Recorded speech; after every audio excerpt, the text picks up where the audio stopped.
So you can incorporate your training into some climbing, which is really, really good. So if you've got nice nails, probably not worth doing this.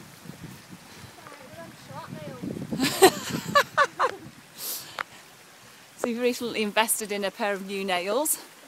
This is where you'll damage them. But it's quite high, but it's quite easy because there's lots of ways to get your own foot in and grips on the rocks.